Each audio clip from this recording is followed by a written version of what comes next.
polio still exist, and they're strong believers in the whole program. Now, the first time, I like to tell people I went to India the first time for two reasons. One, I love Indian food, and two, I've always wanted to go south of the equator. Turns out what I really like is Americanized Indian food, because it's not nearly as spicy as Indian food. And second, there is no part of India that goes south of the equator. So now I go for the service. So let me call this thing up. Is that showing? Let me get it to slideshow from beginning. I call this Toilets, Tourism, and Testimony. I went down a few days early. I met a fella named Subaru. He's from Vijayawada, India, and I met him at the Atlanta convention. And he's got this program going on, and this is not related to the polio. Vijayawada is in the southeastern portion, and Delhi's going to, can you see my arrow? Okay, Delhi's going to be somewhere in this area. Vijayawada is down here. It's a very nice town. It's a large town, 1.2 million people. And what the Vijayawada Downtown Club is doing is they want to go to 10 of the schools in their area, some that service the poorest of the poor, and update their toilet systems. I visited 6 of the 10 schools that they want to do. It's for the poorest of the poor. Their facilities, both educational and taking care of basic needs, are quite basic, something that you might find in a campground in the United States. However, the toilets are inadequate, sometimes in how they're constructed, and sometimes for the number of students they have.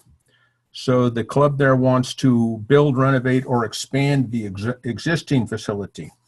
It's a $90,000 global grant, and right now they're asking for $30,000 from my district. I just started raising money for that. This is the goddess of knowledge in India. And I saw this figure everywhere I went, at each of the 6 schools I went to. She's identified because she has a sitar in her hands, whether she appears on a wall or as a 3D figure. So there is religion in the schools there. This gives you kind of an idea of what the schools look like. They're old, they're falling apart, they're just not in good repair. And although the government is responsible for building the schools and maintaining them, there's just not enough money. The schools or the toilet facilities are all across an open field. So when the kids get their 15-minute break, they have to walk across basically what's an athletic field to the toilet facility. This is one. This is another outside view. This is a girl's toilet. You'll notice that there's no toilet paper. Typically, Indians use water to clean themselves. And right here is a spigot. And basically, they just use their hands. You'll see this kind of facility commonly in India and the Middle East. This is a boys' toilet facility. This is what they're hoping to upgrade to. Enough said about that. This is their hand washing facility. So they have that bucket there. They just take some water and they put it in the bucket. They wash their hands. The use of soap is unusual there, but they want to get some good toilet or hand washing facilities to look a little more like this. Now, this is just PVC piping with a PVC dial. They can turn the water off. They get running water. And, of course, it falls down into this area, which is a drain. The good news is they're all on city water, so they don't have to worry about wells. This is a typical classroom. That's me. These were 10th graders, or they would call them 10th class. On the day I visited these schools, it was a national holiday for the harvest, and the only school kids that were meeting were the 10th class. These kids are bright and eager. You'll notice, I think there's like 6 to 8 on a bench. These benches were all donated by the Club of Vijaywada downtown. Right there, you can see a textbook, and this was an unusual classroom because there were both boys and girls in the same classroom. Normally, the boys are in one classroom, the girls are in another, but they are segregated by side.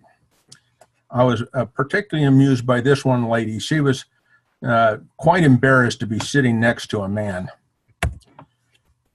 One of the things that the club does is they have this 2-volume study guide that they give to each of the kids, and it's quite thick. It might be, if you remember the study guides that we had for the GRE and the MRE and all that stuff, 2 volumes covering everything the kids need to know, because at the end of the 10th class, they take a nationally administered test, and this determines whether they go on to further schooling or if they're done. And so the Rotary Club handed that out. These 2 young ladies represent some students at one of the schools. They went door to door in their communities and raised 30,000 rupees, about $500 for Polio Plus. And they did it in 5, 10, and 50 rupees. A rupee right now, I think about 70 to $1. That's just kind of a side note. They raised this for Polio Plus. I was most impressed. This is an area behind the school for expansion. Back here is the limit of the schoolyard. This is Julio. Those of you who are my age know who Julio is from Simon and Garfunkel. This particular fella was protecting Mama and the baby, and he kept approaching us and baring his teeth. We figured that was not a sign of welcome, so we left. But this is in the schoolyard where these kids go. This is my standard plea for funds. I'm hoping some of you might feel compelled to give some money to go toward this global grant. I have to raise $85.75 to come up with my share. I've already got to start. If any of you are interested, just let me know. Now we'll get into what else we did. When you go to India for 2 weeks, now I went for 3 weeks because I went to Vijaywada. And again, Vijaywada is down in here. We have some tourism, and then we have some official business. The official business consists of going to the offices of WHO and Polio Plus and some of the official UN agencies to hear their briefing. But everybody wants to go to Agra. And the reason they want to go to Agra is because that's where this building is, home of the Taj Mahal. This is taken from across the river, from a garden that was established to honor the Queen. It's a stunning edifice. If you've ever have a chance to go there, I highly recommend it. This was my 3rd trip to the Taj, so rather than going into it's a tomb for, I think, the 11th wife of the guy who built it, and she died in childbirth. So I went and saw, the mosque that's next to it and some of the other things. But it's really a stunning structure. For the actual National Immunization Day, we went to a town.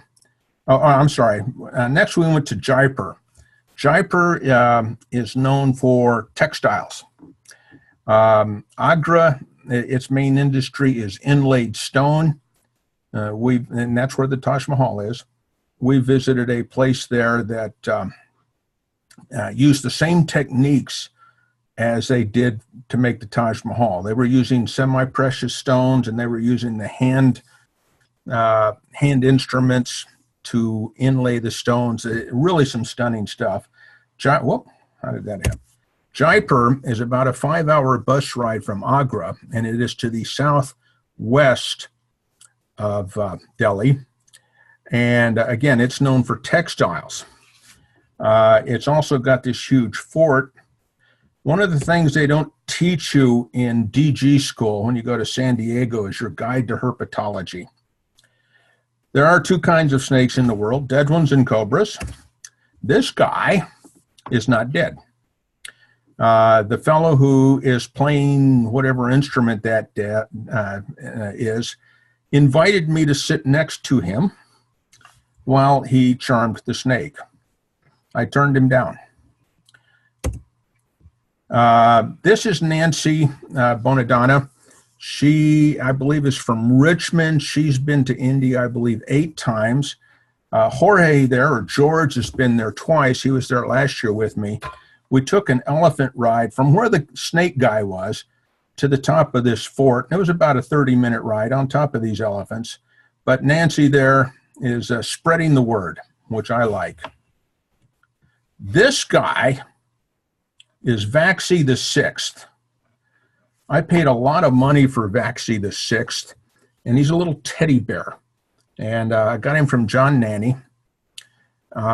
I made the mistake of leaving him in the offices once, and so Nancy adopted him, and I lost him. From Jaipur, we went back to Delhi, did a couple other things. We actually visited the Rotary offices for South Asia, which was great because I made some contacts there to close out some other global grants. But from there, we went up to a place called Chandigarh. Chandigarh is about 6 hours bus ride north of Delhi. If you've ever seen the movie Best Exotic Marigold Hotel and watched the traffic scenes, they're not making that stuff up. It's exactly like that. The first time I went to India, I was out in this area, in Jharkhand, right here. And on the way back, I swear the bus driver tried to kill us several times. Now it's just, oh yeah, we're about to get killed, who cares? Chandigarh is a planned city. It's no more than 50 years old. They planned the city, so there's residential areas, there's commercial areas. Traffic is lighter than it is in the other major metropolitan areas. And we met some pretty cool people.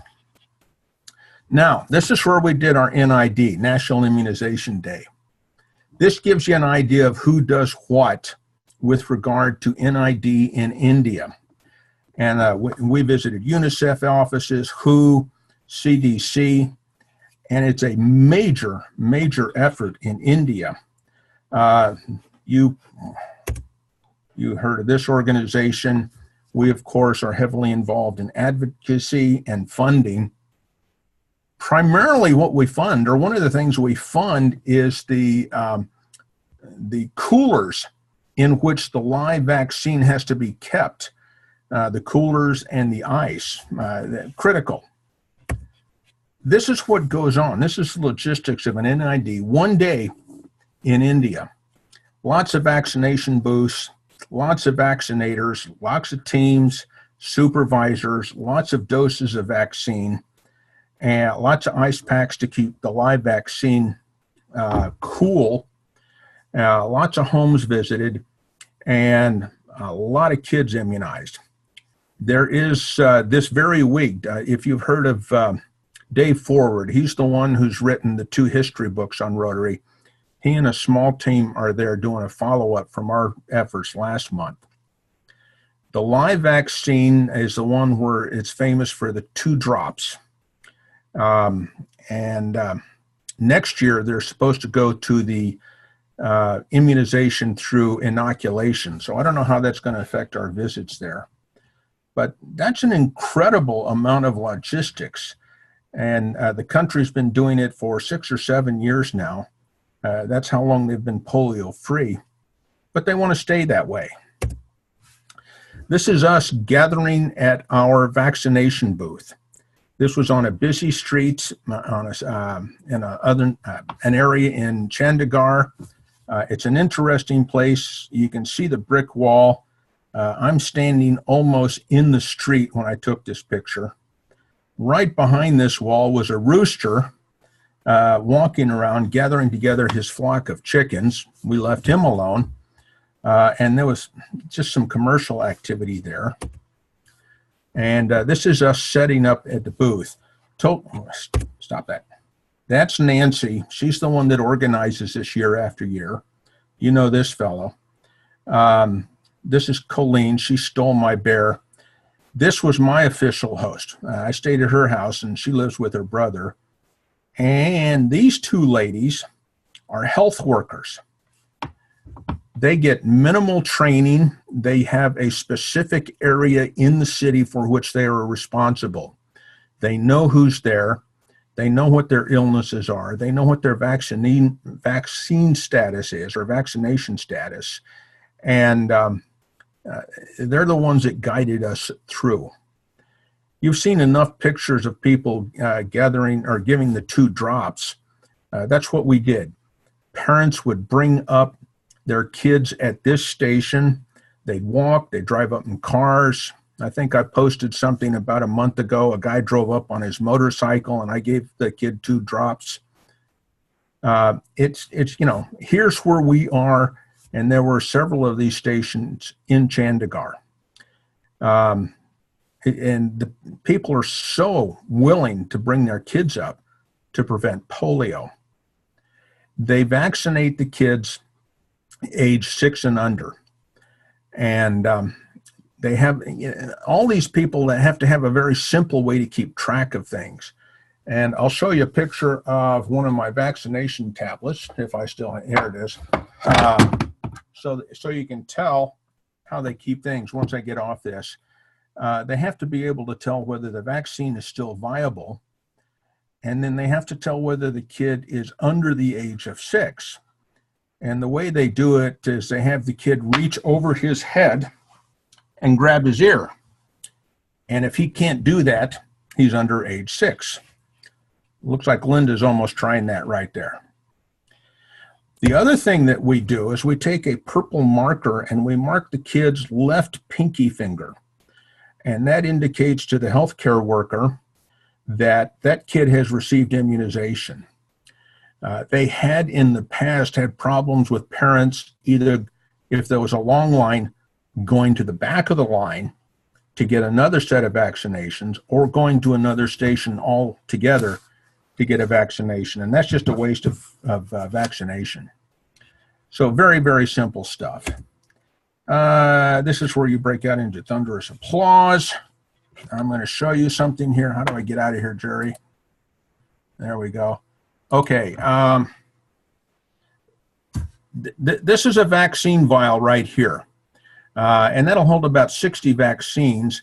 And I don't know if you can see that there is a black square in a red circle. Now, this is how they tell whether the vaccine has been kept cool. If it's been kept cool, that black square would be white. Now, of course, I've had this now out here for a month, and that square has turned black. But this is a very simple thing for the health workers to understand how that vaccine is still viable. The vaccination process is 2 days. On day 1, the parents bring the child to the vaccination center. And on day 2, groups go out into the community, door to door, and the healthcare worker goes to the places they know have not been vaccinated, and they vaccinate there. That's pretty well the end of my presentation, and I'll be glad to take any questions. John, is there a particular time of year that they tend to do these? Do they do it during the colder season so it's a little bit easier to keep things cool? That's a good question. This was the coolest time I'd been in India. I actually took a light sweater and we were wearing it. It got way down into the 70s. If you look at Delhi, it's on about the same. What's the line that goes east-west? Latitude. Thank you. It's about the same. Thank you, Chris. It's about the same latitude as El Paso, Texas. So it doesn't get really cold, although we were cool a few days. So that's not really an issue. They do it twice a year. They want to make sure they get the kids. They said something telling. They said the biggest problem with vaccinations now is complacency, especially in the United States. We have actual people who won't vaccinate their kids. I call them pro-disease people. People who are nicer than me call them anti-vaxxers. So there's still people in the United States who will not vaccinate their kids. That's not the case in India. It's mandatory. So they do it twice a year. Now, I was a little surprised to hear that David Forward went. So it looks like the twice a year is actually in January, and then they follow it up again this week. You said there's 2.5 million vaccinators at once all around the country? They do the whole country. Keep in mind, I think it's 1.2 billion people there, and they have lots of kids. Yeah. We visited a couple places. One of the doctors that we deal with he's a surgeon, and he's got a shop in Delhi, a clinic in Delhi, where he takes people who have developed polio at some point in their lives. And of course, their limbs they're just all twisted up. And they have some procedures where they can correct it, and the people can at least walk. Now, they might be on crutches, they might be on in a wheelchair, but they can get up, and their legs are not twisted, their limbs are not twisted, and they can function better. He's also a Rotarian. Matter of fact, he just got the Service Above Self Award a couple of weeks ago. Other questions? So this all goes on at one time. About how many groups from overseas come into India for that? Or is it, I'm sure it's mostly Indian people that are doing the vaccinations, but how many come from the outside? I don't have an answer for that. I know that Nancy organizes one a year, and she limits her group to 25 people. So we rent a bus. We have a guy who takes us on, he's a tour guide. So he takes us to the tourism places, and he participates in the vaccinations. But they cover the whole country. There are photographs of people taking what amount to coal cars on across rivers, these lines that go across a river, or backpacking with mules into the backcountry, going where four-wheel drive vehicles cannot go, just to deliver the vaccine. Understand that Afghanistan and Pakistan both border India, so they're still quite concerned. One of the things that we saw at I think it was at the CDC, they showed a photograph of the powers that be meeting with some of the mullahs from Afghanistan. And they convinced the mullahs that this is not a drug that's going to hurt your children. It's a drug that's going to save your children. They were preaching from their pulpit, some of them more fundamentalist, that the vaccine had a permanent I'm not having good luck with words, to prevent babies. And, that's not the case. Help me out, Chris. What's the word I'm looking for where you don't have babies? Sterile. Thank you. Well, basically a sterilizer. And it's just not the case. So they reached an agreement, and now more and more of the tribal chiefs and the mullahs are saying, yeah, it's okay to get the vaccine in Afghanistan. John, was your guide A.J. Thakur? No, he was Manish. He was, all three times I've been there, he was our guide. He's very good. He actually became a Rotarian last year. A very nice guy. He's a motorcyclist, by the way. I think he's a member of Motorcycling Rotarian somewhere.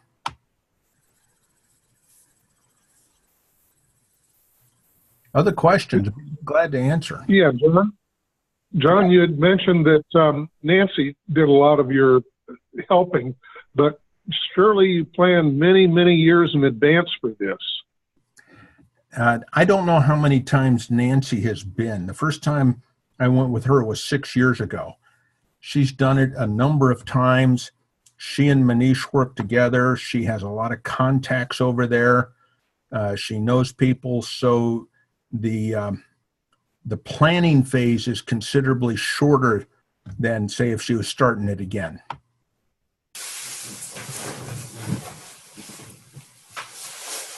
It's just amazing to actually get out and see the polio eradication effort that we do. Somebody said every child in the world should stand up and say, "Thank you, Rotary." John, did you get to the Japer Limb Center on this trip? Which one was that? The Japer Limb Center? We did go there. It's amazing.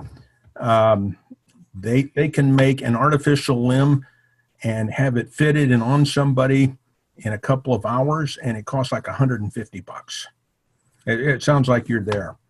And I've also been to one of those limb centers in Kolkata. So there are several, but fully operational. Whoever gets the limb can get up and walk immediately. And these are people who haven't walked for many, many years.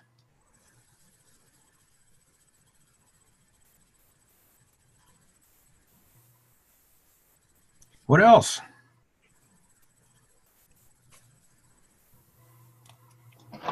What about some of the WASH initiatives that maybe you saw, some clean water and sanitation initiatives?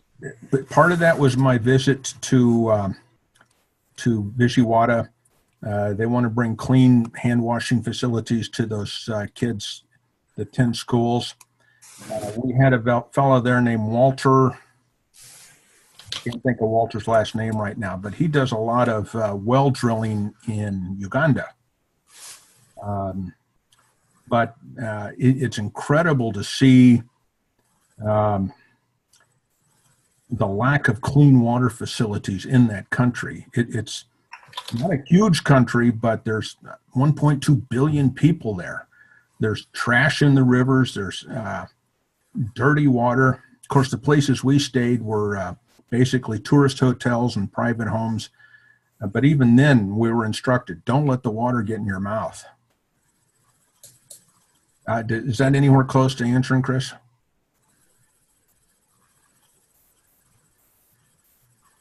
Hey, John, what caused you to pick India as a place to go and offer your help as opposed to other countries? The two reasons I stated, I've always wanted to visit India because I love Indian food and I wanted to travel south of the equator.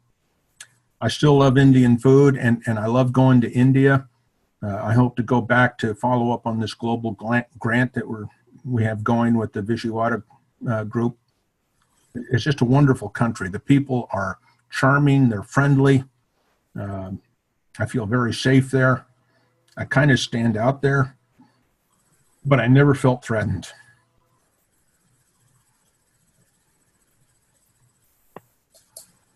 Do you know of any of the Rotary groups that have put together a package like perhaps has been done in the Philippines, where you have an engineer responsible for the drilling of a freshwater well, and then you have solar power and pumps that will pump that water, and the owner of the well typically is a school, and the school gets water for drinking and washing their hands, and then they sell the additional fresh water for a very minimal amount to the other people in the village, and that funds the maintenance for the well. I only know of that through Tom, through the same stories that you've heard. Walter has two primary things he has going. As a matter of fact, he went from India, instead of heading home, he went back to Uganda. He's heavily involved in drilling drilling wells for clean water and establishing what he calls low flush toilets.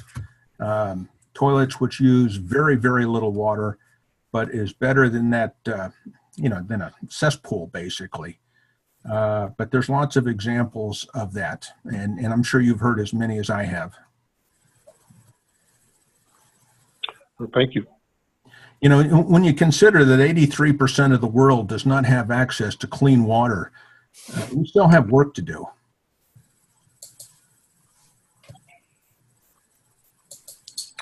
John, in addition to replacing the actual toilets themselves, do they have any issues with the sewage, with the sewer lines out of the school, as well as the water lines that come into the school? Is it a full renovation project, or is it primarily just the appliances that need to be replaced? There's a little of each. Some they need replacement facilities. Some of the facilities need repair. And then some just need, well, that's pretty well the two issues. Some need repair, and most of them need expansion because they have more kids and they can reasonably accommodate with what they have. They told me that the water line is public and that the sewer line is public, so there's no issue like a septic tank or anything like that. And I guess it probably is very much dependent on the area, but is the makeup of the schools, are they primarily 50-50 with with girls and boys, or is it primarily boys? And I'm asking because I did a project very similar to this when I was in Iraq. Part of our let's get these people to stop shooting at us initiative was to rebuild the schools and the infrastructure around that, right? So what we saw is that the girls' schools were more highly attended, but didn't have the facilities that the boys' schools did. So in the schools that are co-ed, do you see where the boys' facilities are on par with the girls, or are the girls falling behind?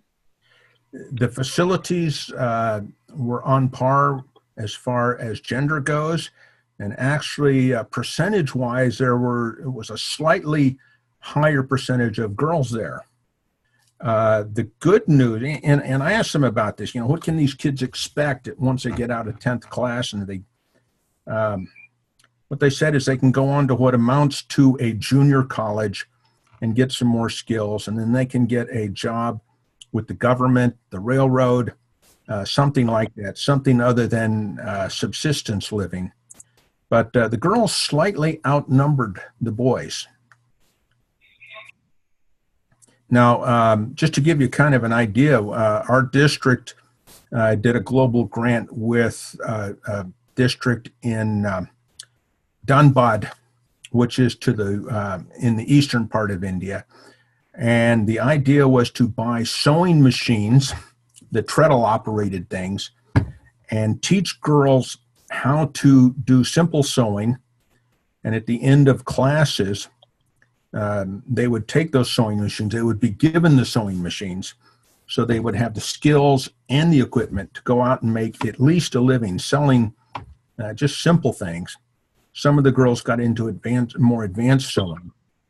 The initial project called for 300 sewing machines, and because of all the networking there, they wound up getting 1,000 machines. When I went there last year, had a chance to go to one of the training facilities, and of course they told the girls that I was personally responsible for getting the sewing machines, which was not true. But they seemed so grateful. Now they can make some money to support their families, and that's just so critical in a country that is impoverished as India. Does that answer your question, Amanda? Do you know, there are a couple of organizations right now along the lines of what you're talking about with the sewing machines that are working to repatriate's not the right word, but the girls that are saved from sex trades are put back into the society doing things like sewing. But where I was going with that originally was, are there any organizations that are working towards anti-trafficking that are involved in the vaccine pushes, where they might, or in the healthcare, like the two young women you were talking about, who were kind of embedded in a community where they know everybody in the community, they know everything that's going on. Is there anything like that where the anti-trafficking organizations are assisting with that and potentially putting people in those positions to identify issues in the sex trades that are happening in those communities?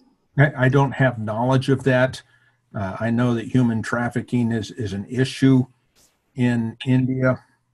And it is my supposition that if the girls have skills, such as sewing or whatever it might happen to be, they don't have to be, my understanding is, sold into or abducted into sex trafficking. That they have something that is useful. The caste system in India is officially over, but you can tell who are the upper classes and who are the lower classes. That's not a complete answer for you, but it is my opinion that they are. What was that? Nothing. I was just going to say that I didn't expect you really to have an answer. It was more of a curiosity thing. I read a lot in The Economist magazine about Premier Modi is trying to help India become more egalitarian, better economic opportunities for people, especially creating a larger middle class. And right now, the middle class is not growing. They have an incredibly set of rich people, and these are the people that they call Rotarians, and they have some incredible poverty. Typically, the Rotarians are the old model of Rotarians that we used to have in the United States, but the good news is they are service-oriented. There are hospitals in India that are owned by Rotary clubs and staffed by Rotarian doctors. I saw that look to him, Amanda. There was nothing there. I was actually agreeing with him. Yeah. It's a rarity. Any questions? There's some parallels to that story in Mexico for sure. I have no doubt. And there, we have such wonderful programs going on. We had our grants committee meeting Monday. We have a doctor in Hanover, which is about 30 minutes from my house, who is Filipino originally, and he is a thoracic surgeon. He got a global grant going to go do heart repair work on babies. And it was a technique developed by a Filipino doctor. He was told it was impossible. And Jess and his group went and did something like 33 heart repairs so that these kids can have a normal, active life. We're a pretty nice organization. We just don't toot our trumpet very well. It's too bad we can't turn all of our politicians into Rotarians. Don't start. What else? Zip it. By the way, John Nanny has sent me a replacement Vaxi. You will see him in Toronto. This is Vaxi the 7th. And he's got an In Polio Now shirt. Any other questions? Does Vaxi the 7th imply that there's 6 other stories about how Vaxi the previous got lost? Well, I named Vaxi the 6th. It's just like it sounded good. I don't know how many Vaxis there are out there. I know John Nanny has one, and a couple of his friends have one. That just sounded like a good place to start. Oh. It's like motorcyclists. If you ever see like a Thanksgiving Day motorcycle parade like they have in Philly, you get all these rough, tough, heavily tattooed, scarred motorcycle drivers, and they all have stuffed animals that they're taken to the hospital. That's kind of like how Rotarians are. Amanda, you and I are very lucky. We've been to places in the world that most people don't get to see. And it's incredible how lucky we are in the United States. Yeah, no, I very much I have a very healthy appreciation for how rough things can actually be based on some of the places that I've been.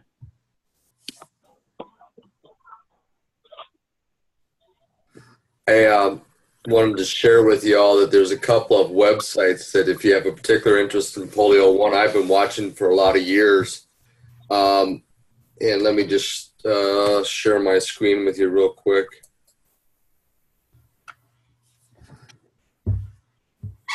The whole website. Yeah, this is what I want to share. This is one of the websites. This is one that's actually maintained by Rotary. It's www.endpolio.org.